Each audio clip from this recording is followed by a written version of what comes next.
And welcoming you onto the field here at Husky Stadium, Brendan Slaughter alongside Keenan Punkocher and Cassidy Wood as the OMN crew has traveled to Seattle for this Oregon State-Washington football game. Oregon State has a tough task today facing the number 5 Washington Huskies. Oregon State's going to have their hands full. Today we'll talk keys to the offense and defense, bowl predictions, and score predictions. First, we'll talk keys to the defense. For that, we'll turn to Cassidy Wood. Cassidy? All right, so first of all, the Huskies are known to have a very balanced offense. They're good at both passing and receiving. So just making sure we come out, we're very physical, we disrupt the routes. That's going to be very key. Secondly, UW has a very good quarterback. He's currently arguably the best in the nation, up for a Heisman contender. So just making sure he stays in the pocket, taking away his options in the secondary, just being big and staying consistent. That's my third point is the Beavers need to come out and play a full 60 minutes. You know, last week against Utah, they were able to come up and score 12-0.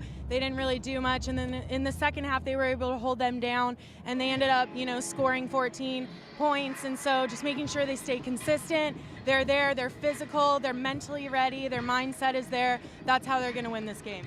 And now we turn to the offense, and we turn to Keenan Punkocher. Keenan? All right, so first key, it's going to be important to get Marcus comfortable early on. So with Marcus having to come in, both quarterback situation out, it's going to be imperative that the Beavers get the passing game going early, mix it up with a little bit of balance.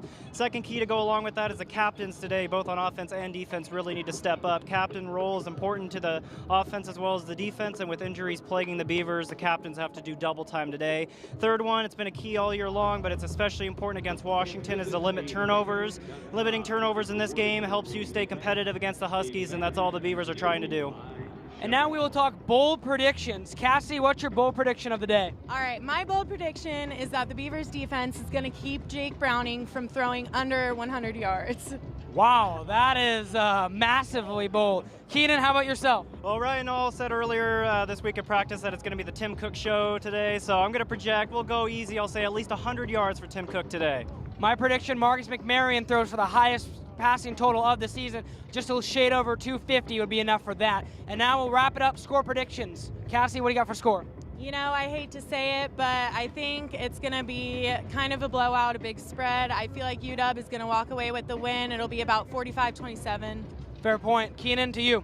It's going to be the toughest team the Beavers face all year. Arguably, it's the toughest team that any college team faces all year. So I'm going to say 64-14 Huskies. Sorry. All right, I got the Huskies as well, winning 45-21. And now we'll kick it over to Brian Rathbone and Josh Warden with the rest of the OMN pregame show. All right, thanks, Brendan. We are also here on the field at Husky Stadium here in Seattle. I'm Josh Warden, joined by Brian Rathbone of the Orange Media Network. We're going to do our back and forth kind of question and answer between us two. So first question for you, Brian. Jake Browning, Heisman contender, the starting quarterback for Washington, the most efficient quarterback in the nation. What is his stat line going to look like tonight? It's a great question. Jake Browning, obviously last week against Oregon, 8 touchdowns, broke the school record. I don't think he does that well. Well, I think he will do well. I think he'll be below his 70%. I think he'll be in the 60s somewhere, maybe like 65. I still see him throwing for about 250 yards and a couple scores, but I don't see him having a game quite like he had against Oregon. Before you ask the question, you may have seen it in the background. Kevin Clune, the defensive coordinator, he might have been out of the shot at this point, but as I said, most efficient quarterback in the nation. Clune looked back at me and kind of gave me this look like, not tonight necessarily. We'll see. Your question now. All right, Josh, my first question for you. Who's going to lead Oregon State in rushing today? Ryan Nall, obviously probably not going to play today. Art Pierce dealing with a little bit of an injury. It could be Tim Cook's big day. Who leads the team in rushing? I wouldn't be surprised if it's an unexpected player. I'm going to go with Artavis Pierce, but I wouldn't be surprised if it's a Seth Collins, a Paul Lucas, a Tim Cook. But I'm going to go with Artavis Pierce, especially if he's able to play, which he should be. We'll see how many yards he gets, but Oregon State could go to the ground a lot. Obviously, Washington's a very good team out of the start. In first quarters this season, they lead opponents 79-7. What's the score going to be at the end of the first quarter? I do expect Washington to come out strong, but I expect the Oregon State defense to come out pretty strong as well. So I'm going to go 14-10 Washington. 14-10 Washington as Tim Cook joins us. All right, your question. All right, Josh.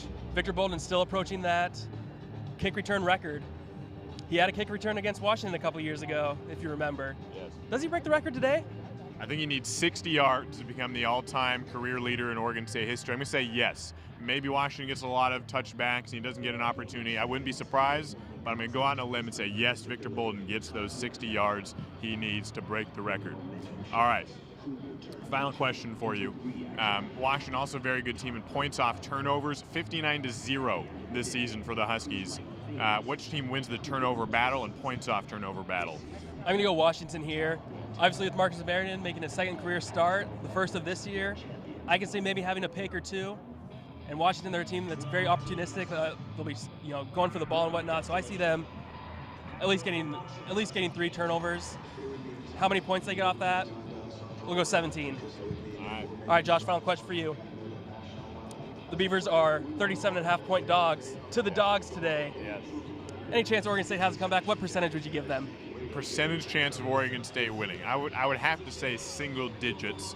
I'm going to go about 7%. 7% chance. It's a chance. Don't get me wrong. That is it's a chance. Small one. That's more than ESPN, Josh. That's true. All right, Josh. Score predictions. Score predictions. End of the game. Who are you taking? Obviously, I'm going Washington. I think Oregon State has a shot here. It's a very small chance. I'm going to go Washington 45, Oregon State 17. Okay. Your call. Very similar to yours. I'm going Washington 41, Oregon State 24. I think it's going to be closer than many expect. All right, we will see. Maybe Oregon State can make a game out of it. McMarion plays well. There's no Ryan Nault today, but we'll see. You can listen to the play-by-play on kbvr.com/listen and the football recap after the game right here at Husky Stadium on the Orange Media Network. Thanks for watching with Brian Rathbone, myself, and the whole crew, the Washington and Oregon State Orange Media Network football preview.